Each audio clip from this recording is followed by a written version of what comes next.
నమస్కారం అండి. నేను మీ Gayatri from simply Telugu channel. Sinu, ఇదిగో నువ్వు వెళ్ళి భోంచేయి. తీసుకో.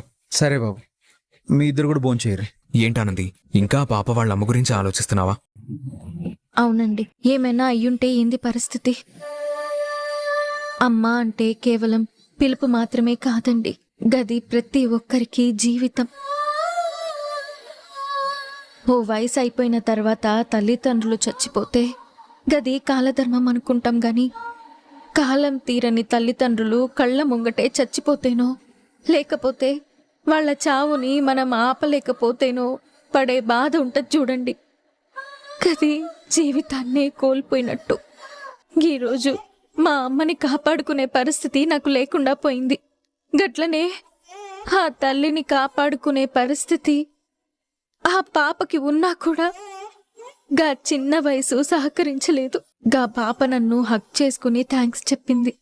గా పాప కళ్ళల్లో ఆనందం చూసిర్రా, గది చూసినాక నాకెంత ఆనందంగా అనిపించిందో. ఆనందం ఒకటే మనిషిని బతికించలేదు ఆనంది. మీ నాన్నగారు కళ్ళు తెరిచేసరికి నువ్వు ఆరోగ్యంగా ఉండాలి. రేపు పొద్దున్న ఆయన కళ్ళు తెరిచిన తర్వాత ఆయన విషయం తెలిస్తే బాధపడతాడు. ఆయన నువ్వు ఓదార్చాలి. ఓదార్చాలంటే ముందు నువ్వు స్ట్రాంగ్ గా ఉండాలి. పర్లేదు, ముంగట మీరు తినండి, తర్వాత నేను తింటా. తర్వాత తిండవేంటి? తినానంది, ప్లీజ్. ఏంటానంది అలా చూస్తున్నావు? నాకు మీలో కూడా మా అమ్మే కనిపిస్తుందండి. నిన్ను పెంచిన తల్లిని ఎంత ప్రేమించావానంది నువ్వు. ఇంత ప్రేమించే తల్లికి దూరమైనందుకు ఆ తల్లి కూడా బాధపడుతూ ఉంటుంది. అయినా నీ తల్లి ఎందుకు బాధపడాలి? ఆవిడ ఎక్కడికి పోయిందని నీతోనే ఉంటుంది. అవునండి, ఇప్పుడు మీ మాటలు వింటుంటే అనిపిస్తుంది మా అమ్మ నాతోనే ఉందని. నాతోనే ఉంది. పెట్టండి. ఇందు ఎవరు? ఇందుమతి లేమ్మా. ఎవరు?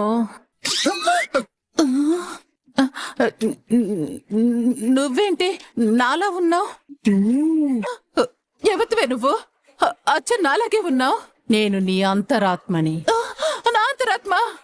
నా అంతరాత్మ అయితే నన్ను చంపడానికి రావడం ఏంటే? నువ్వు చేసిన ఘోరాలకి తట్టుకోలేక, నీలో నేను ఉండలేక, నా వల్ల కాక, దాన్ని నేను భరించలేక, నిన్ను నేను సహించలేక, ఏం చెయ్యాలో తెలియక, అందుకే నేను బయటికొచ్చానే. ఇంకా వదిలేస్తే నువ్వు ఎన్ని అరాచకాలు చేస్తావో, అందుకే నిన్ను చంపేద్దామనుకున్నాను. బుద్ధుందా లేదా? నేనే అరాచకాలు చేశాను? ఒకటా రెండా? నువ్వు మామూలు అరాచకాలు చేయలేదే. లెక్క పెడితే వేళ్ల మీద సరిపోలేనన్ని అరాచకాలు చేశావు. భలే దానివే నువ్వు. నేనిన్న అరాచకాలు చేయటమేంటి? అయినా నువ్వు అంతరాత్మవైతే నన్నెందుకు కొడతావు? నువ్వు చేసిన పాపాలు నాకు తప్ప ఇంకెవరికి తెలుస్తాయే? అందుకే నేను నిన్నే కొట్టాలి. ఇంకెవరిని కొడతాను? చెప్పవే, ఎందుకు ఇన్ని పాపాలు చేశావు? నేనేం పాపాలు చేశాను? ఇప్పుడు నిన్నొక మాట అడుగుతాను, సమాధానం చెప్పవే. ఏంటి? ఉన్నట్టుండి నీకు ₹1,00,00,000 ఇస్తే ఏం చేస్తావే? అది అది సరిగ్గా చెప్పు. ఉన్నట్టుండి ఇప్పుడు నేను నీకు ₹1,00,00,000 అంటే 100 లక్షలు ఇస్తే నువ్వేం చేస్తావు? అది నేను 100 లక్షలు ఇస్తే అది బంగారం. కాదు కాదు కాదు, పట్టు చీరలు. చిచిచి కాదు కాదు, అది ఓ పెద్ద విల్లా. అది కూడా కాదు. ఇంకా కారు. అది కూడా కాదు. నేను ఇలా చూడవే, నువ్వే కదా అడిగావు.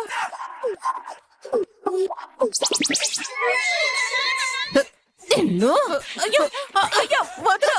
అయ్యో కొట్టుకో. ఇలా కాదే నిన్ను. ఎందుకే మళ్ళీ కొడతావు?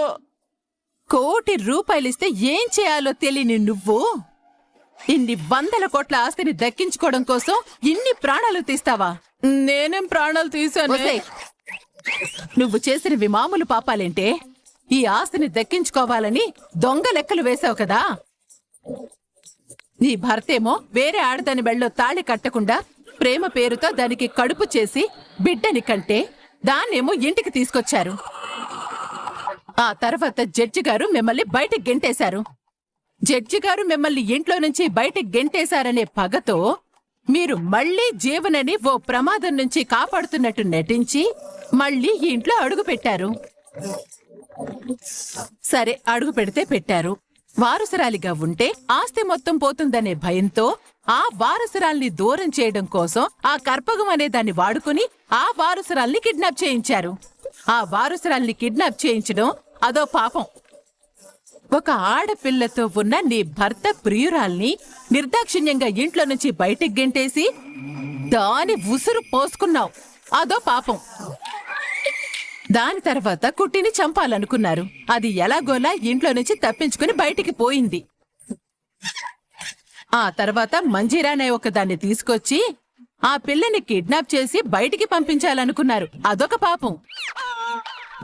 అంటే నీ భర్త కూతుర్నేమో ఈ ఇంటి వారసురాల్ని చేశారు, ఈ ఇంటి వారసురాలనేమో ఓ అనాథని చేశారు. ఇదింకా పెద్ద పాపం కదా. ఇక చాలా ఆపు. ఇంకా ఎన్ని పాపాలే?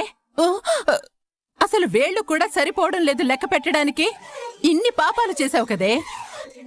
తిన్నింటి వాసాలు లెక్క పెట్టావు కదే నువ్వు. నీకు దండం పెడతా, నన్ను వదిలేవా? నోర్మై, ₹1,00,00,000 ఇస్తే ఏం చేయాలో తెలియని నువ్వు ఇన్ని కోట్ల ఆస్తి కోసం ఇన్ని మోసాలు చేస్తావా? దీనికి సాక్ష్యం నేనే. నీ లోపల ఉన్న అంతరాత్మని నేనే భరించలేక చచ్చిపోతున్నానే. నీకు అంతరాత్మగా పుట్టాను చూడు, నాది తప్పు. అసలు నేను సిగ్గుతో చచ్చిపోతున్నాను. నీలాంటి దరిద్రపు దానికి అంతరాత్మగా అయినందుకు నాకు బుద్ధి లేదే. మరెక్కడి నుంచి వెళ్ళిపోవచ్చు కదా నువ్వు. నేనెక్కడికి పోతానే? నువ్వు బతికున్నంతకాలం నేను నీతోనే ఉండాలి. మరేం చేయడానికి వచ్చావు? చంపేస్తాను మళ్ళీ మాట్లాడావంటే. ఇదిగో చెప్పేది జాగ్రత్తగా విను. నువ్వు తప్పులు ఒప్పుకొని ఏ రోజైతే నిజాలు చెప్తావో ఆ రోజే నిన్ను వదిలేస్తాను. అప్పటి వరకు నేను వస్తూనే ఉంటాను. ఇలా నిన్ను వాయించి వెళ్తూనే ఉంటాను. అర్థమైందా? అమ్మో, నువ్విలాగే వాయిస్తే నేను చచ్చిపోతానే. నువ్వు చచ్చిపోయినా నాకు అభ్యంతరం లేదే. నేను మాత్రం నిన్ను బతకనివ్వను, గుర్తుపెట్టుకో.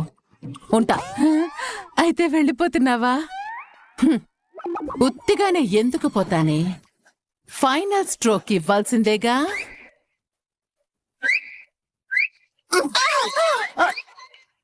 అమ్మా, అమ్మో, ఇంత గట్టిగా కొట్టిందంట్రా బాబోయ్. అమ్మో, ఏంటి నిజంగా అంతరాత్మ వచ్చిందా? లేదా పద్మమ్మ ఆత్మరూపంలో ఇలా వచ్చిందా? అయ్యో బాబోయ్, ఏదో జరుగుతోంది. ఏం జరుగుతుంది?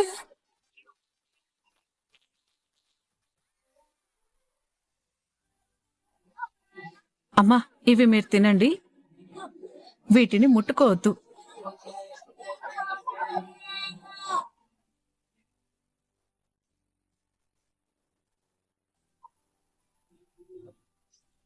ఇదేంటి, నా ఫ్రూట్ సలాడ్లో బొప్పాయి లేదేంటి?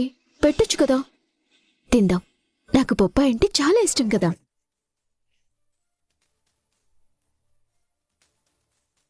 జీవనా, ఏం చేస్తున్నావు నువ్వు? బుద్ధుందా లేదా నీకు? బొప్పాయి తింటావా నువ్వు? ఏమవుతుంది అత్తయ్య గారు తింటే? కడుపుతో ఉన్న ఆడవాళ్ళు బొప్పాయి తింటే ఏమవుతుందో తెలుసా? అబోర్షన్ అవుతుంది.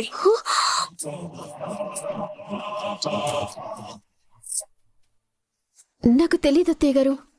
తెలియకపోతే తెలుసుకోవాలి కదా జీవన. నీకెవరు పెట్టారు బొప్పాయి? పని మనిషి పెట్టిందా దాన్ని? లేదు అత్తయ్య గారు, తనని పిలవకండి. తప్పు నాదే, నేనే తీసుకున్నాను, తను పెట్టలేదు. తను పెట్టలేదంటే ఎందుకు పెట్టలేదని కొంచెమైనా ఆలోచించాల్సింది కదమ్మా. సారీ మావయ్య గారు. సారీ చెప్పినంత తేలిక కాదు జీవన. ఒక్కసారి నువ్వు తిని అది కడుపులోకి వెళ్ళిపోయిన తర్వాత అదేం చేయాలో దాని పని అది చేస్తుంది. అంటే బొప్పాయి తింటే నిజంగానే కడుపు పోతుందా? అవును, పోకపోతే ఏం చేస్తుంది? అది ఇంకా కొంచెం లేతగా ఉంది. బొప్పాయి ఎంత పచ్చిగా ఉంటే అంత ప్రమాదం.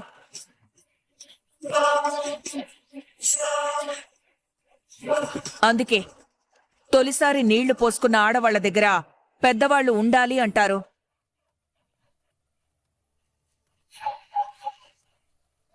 నేను 2 బిడ్డలకి జన్మనిచ్చాను. నీకన్నా వయసులో పెద్దదాన్ని. నాకు తెలుసు కదా అన్ని విషయాలు. మీ డాక్టర్ నీకో మెనూ ఇచ్చారు కదా, ఏం తినాలి ఏం చేయాలి అనేది. కానీ నీకు ఏం తినాలో కాదు, ఏం తినకూడదో కూడా మెనూ ఇవ్వాలి. లేదత్తయ్య గారు, ఇంకెప్పుడు ఇలా జరగదు. ఏం జరగదంటావు? ఇప్పుడు కడుపుతో ఉన్నప్పుడు ఆడది ఎంత జాగ్రత్తగా ఉండాలి. మెట్లు దిగేటప్పుడు సరిగ్గా చూసుకోవాలి, నడిచేటప్పుడు సరిగ్గా చూసుకోవాలి, తినేటప్పుడు సరిగ్గా చూసుకోవాలి, పడుకునేటప్పుడు సరిగ్గా చూసుకోవాలి.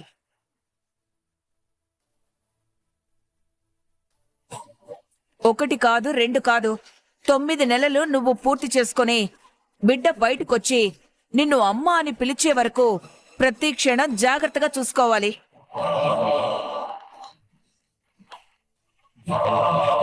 ఆ తర్వాత కూడా నిన్ను నువ్వు కాపాడుకోవాలి. లేదంటే నడుము నొప్పులు రావటం ఇలాంటివి జనరల్గా వస్తాయి. మాతృత్వం అంటే అంత తేలిగ్గా దొరికేది కాదు జీవన. ఎంతో వేదన పడాలి. ప్రసవ వేదన కంటే మాతృవేదన అనేది అంతకు మించింది.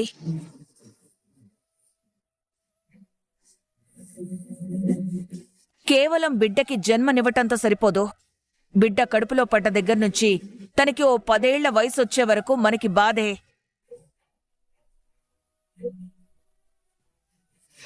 పోనీ కొద్ది రోజులు మీ ఇంటికెళ్తావా?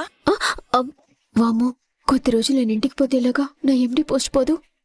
వద్దులేండి అత్తయ్య గారు, పర్వాలేదు, నేను ఇక్కడే ఉంటాను. పోనీ మీ ఇంటి నుంచి ఎవరైనా ఇక్కడికి రమ్మంటావా? వద్దులేండి అత్తయ్య గారు, ఈసారి చెప్పారు కదా, ఇక మీకు తెలియకుండా నేను ఇంకేమీ తినను. ప్రామిస్.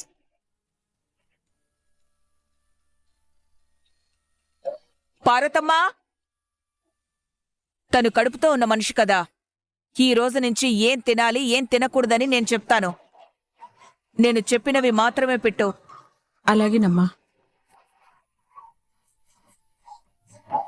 నువ్వందరికీ అమ్మవగలవమ్మా. కోడలింత ప్రేమగా చూసుకోవడం ఏ అత్తయ్య గారికి మాత్రం సాధ్యం అవుతుంది?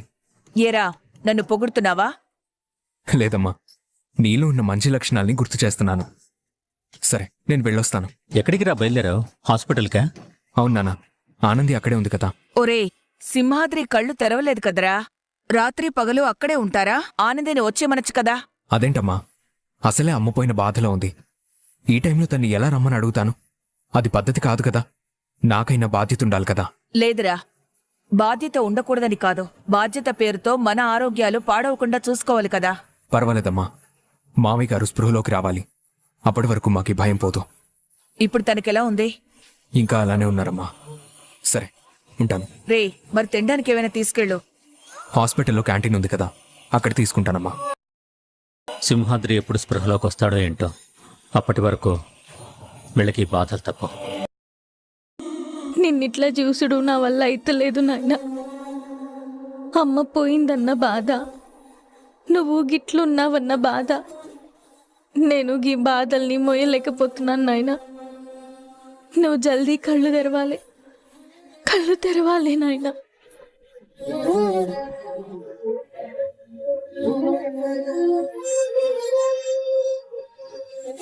నాయనా, నా మాటలు నీకు వినిపిస్తున్నాయి కదా?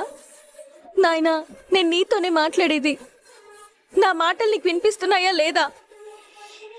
నాయనా, లే నాయనా. నేను నాయనా, నీ బిడ్డ ఆనందిని. నాయనా, నాయనా, నాయనా, నాయనా. Doctor, doctor, doctor. నాయనా, నాయనా, లే నాయనా, నాయనా. ఏమైందా మరి? నాయనా, నాయనా కళ్ళు తెరిచిండు. నాయనా, మావా, నాయనా, మావా, మామయ్య గారు, మామయ్య గారు, మావా, నాయనా, మామయ్య గారు. లే మావా. నాయనా, ఏమైందమ్మా? నాయనా. డాక్టర్, మా నాయన కళ్ళు తెరిచిండు, ఒకసారి చూడండి. ఇది నిజంగా గుడ్ న్యూసేనమ్మా. మీ నాన్నగారి శరీరానికి స్పర్శ తెలుస్తుంది. ఇక ఏ క్షణంలోనైనా కోలుకోవచ్చు. మామూలు మనిషి కావచ్చు, లేచి కూర్చోవచ్చు, ఆయన అవుట్ ఆఫ్ డేంజర్. ఇంకా ఆయన గురించి మనమేమీ టెన్షన్ పడాల్సిన అవసరమే లేదు. Thank you doctor, thank you so much. ఏం పర్వాలేదమ్మా, మీరేం టెన్షన్ పడకండి. స్పృహలోకి వచ్చే ముందు ఇలా ఒకసారి కళ్ళు తెరిచి ఆర్పడం, బాడీలో కదలటం లాంటివి చేస్తూ ఉంటారు. హార్ట్ బీట్ నార్మల్గానే ఉంది, బీపీ కూడా నార్మల్గానే ఉంది. ఈయన ఏ క్షణంలోనైనా లేచి కూర్చోవచ్చు కూడా. ఇలాగే జాగ్రత్తగా చూసుకో అమ్మా. అలాగే డాక్టర్.